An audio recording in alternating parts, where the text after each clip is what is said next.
જીપીએસસીએ ફરી પાછો એક વિદ્યાર્થીઓ માટે ટ્રેપ તૈયાર કરી દીધો છે, જે દિનેશ દાસા વખતની જીપીએસસીમાં જોવા મળતો હતો. લાઈક કે છોકરાઓ વર્ષની અંદર લગભગ પ્રિલિમ્સ, મેન્સ એવી અલગ અલગ 8 થી 9 એક્ઝામ આપે. એટલે કે ડીવાયએસઓની એક્ઝામ તમારી સામે હોય, એસટીએની એક્ઝામ તમારી સામે હોય, 1-2 ની એક્ઝામ હોય, આ બધાની મેન્સ ઉપરાંત વચ્ચે ક્યારેક ચીફ ઓફિસરની એક્ઝામ આવી જાય, વચ્ચે પીઆઈની એક્ઝામ આવી જાય. ઉપરાંત ઘણા છોકરાઓ સાથે ટેકનિકલની જે એક્ઝામો હોય કે કાઉન્ટ ઓફિસર હોય, સિવિલ એન્જિનિયર તેમની હોય, આ ઉપરાંત અન્ય એક્ઝામો. એટલે કે લગભગ એક વર્ષમાં 9-10 જેટલી એક્ઝામો એક વિદ્યાર્થી આપતો હોય છે. એ સારી બાબત છે કે ખરાબ બાબત છે?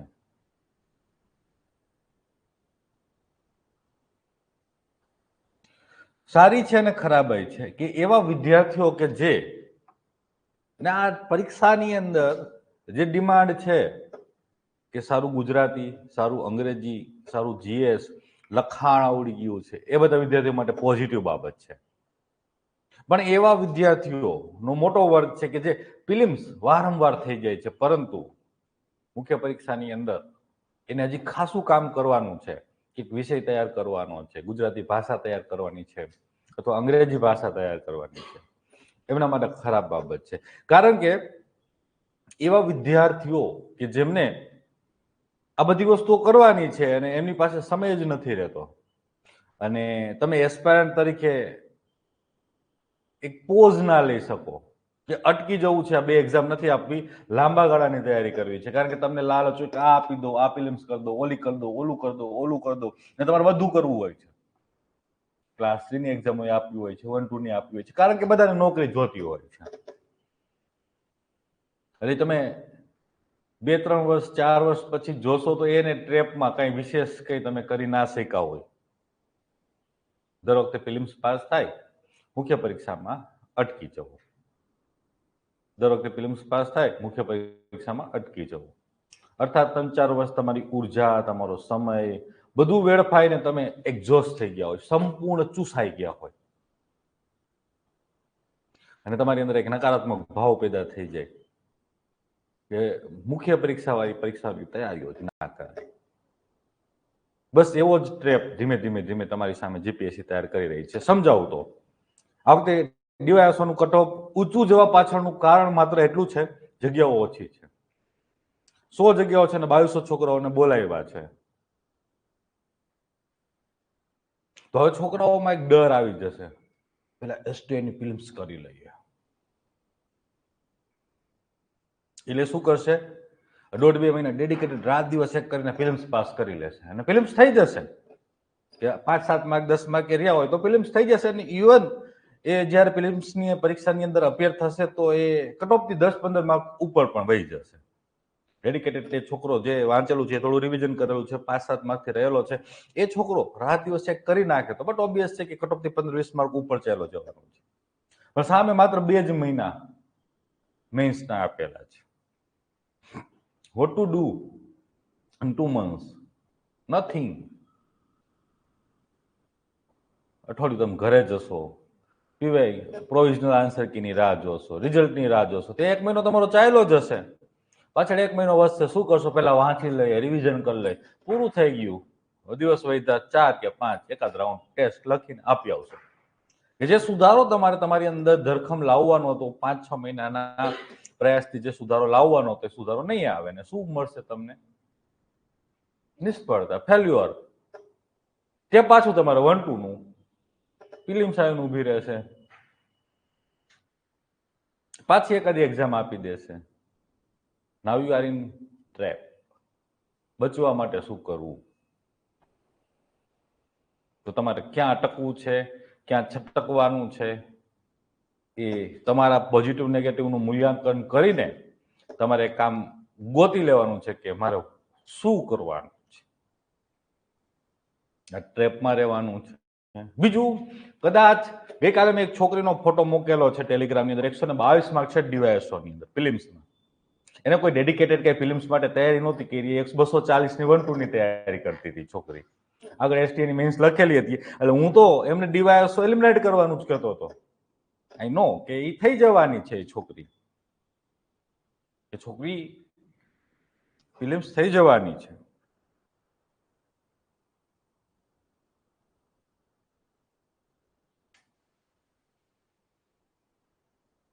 ડીવાયએસની ફિલ્મ્સ થઈ જવાની મને ખબર હતી, અને મેં એએસટી ની મેન્સ થઈ જવાની ખબર છે, છતાં મેં કોઈ એવું નહોતું કીધું કે સ્પેસિફિક. છેલ્લે ખાલી એટલું કીધું હતું કે 3-4 દિવસ કરંટ વાંચીને એક્ઝામ આપી આવજે.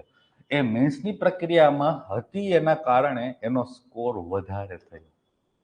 વાય? કારણ કે તમારા ફિલ્મ્સના ક્વેશ્ચન પણ હવે એનાલિટિકલ થઈ ગયા છે.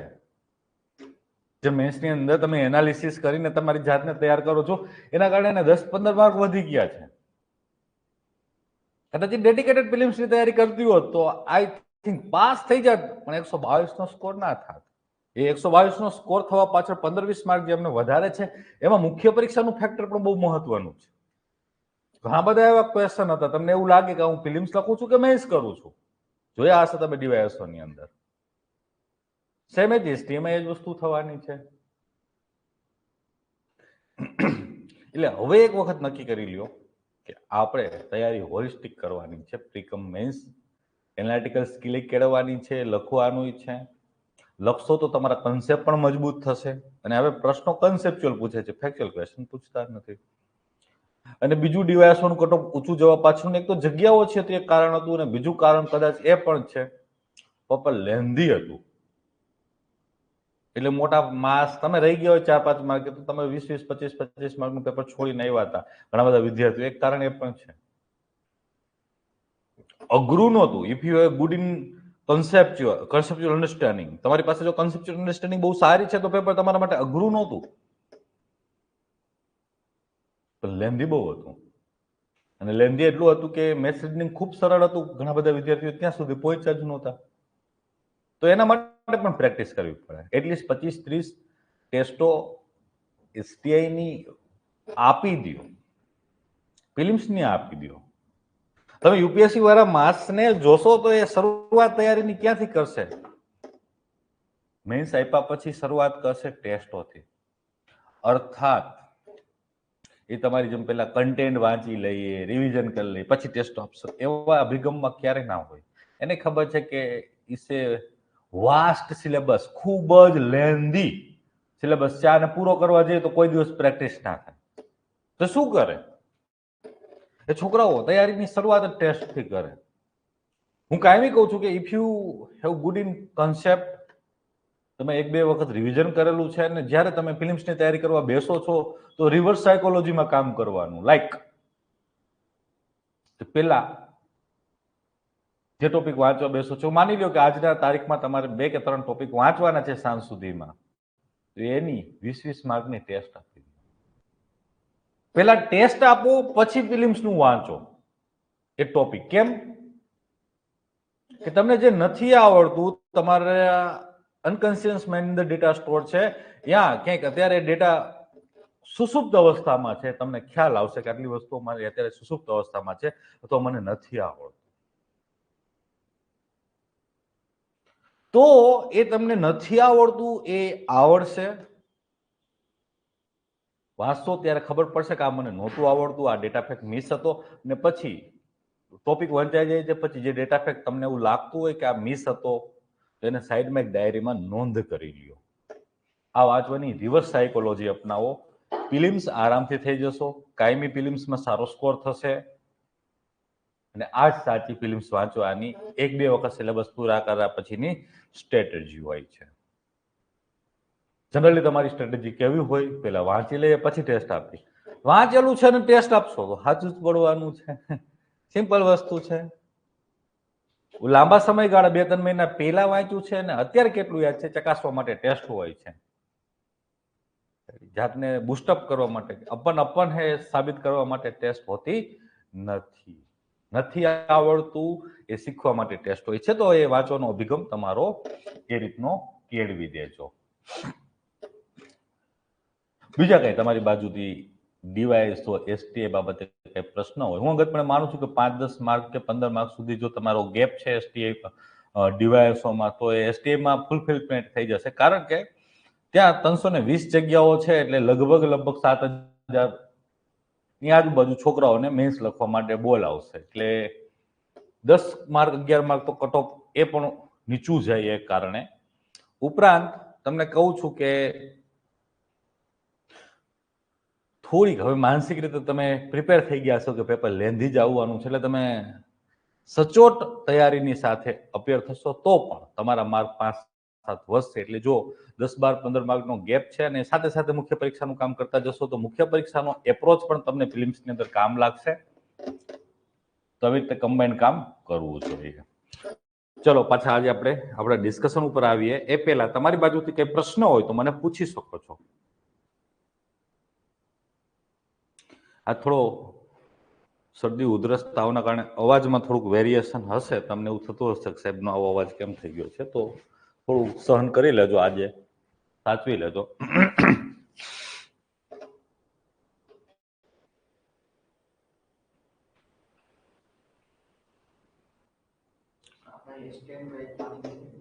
એસટીએમાં હું તમને ટેસ્ટ આપીશ 24 જેટલી, એ ટેસ્ટ સોલ્વ કરી લેશો અને ત્યાં સુધીમાં લગભગ તમારા 4 કે 5 સબ્જેક્ટ પણ પૂરા થઈ ગયા હશે 2 મહિનાના અંતે. એટલે 5 સબ્જેક્ટ સારી રીતે તમે તૈયાર કરી લીધા છે પ્રિલિમ્સ મેન્સના એપ્રોચથી, તો વાંધો નહીં આવે. 5 સબ્જેક્ટ સારા તમે મોટા તમે તૈયાર કરી લીધા હશે અને કરંટ અફેર્સ તમારા બેકઅપમાં હશે તો લગભગ 150-160 માર્કની તમારી સારી તૈયારી હોય અને બીજા સબ્જેક્ટ સાથે અડધી કલાક 1 કલાકમાં તૈયાર કરી લેવાના જોડે. લાઈક આપણે એસટીઆઈ સુધીમાં કેટલું કામ કરી લેશું, તો હિસ્ટ્રી તમારું પૂરું થઈ ગયું હશે, એની જોડે પોલિટી પૂરું થઈ ગયું હશે, આ બે જોડે સબ્જેક્ટ ચાલશે અને લગભગ 21-22 નવેમ્બરની આજુબાજુ આ સબ્જેક્ટનું કામ પૂર્ણ થઈ ગયું હશે. એના પછી આ બે સબ્જેક્ટ જોડે ચલાવીશ. એના પછી એક બાજુ આપણે ચાલુ કરશું ઇકોનોમી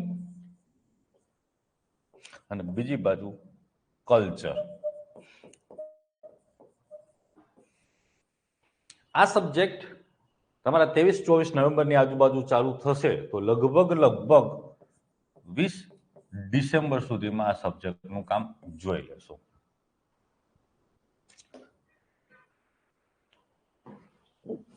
એના પછી